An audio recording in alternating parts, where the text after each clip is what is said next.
Ira, hari ni kita nak mengemas stok untuk kain-kain pasang kan. Okey.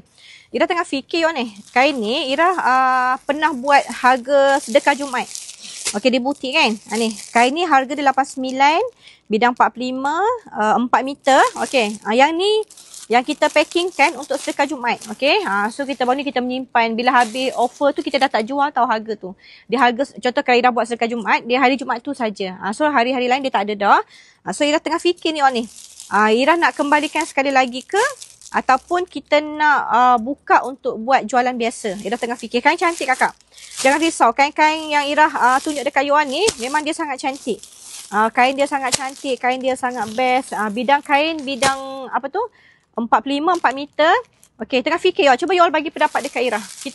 Ira patut buat sedekah Jumaat ataupun Ira patut buka je untuk campur untuk buat jualan biasa. Ira jual memang sepasang 89. Kain dia cantik saya awak.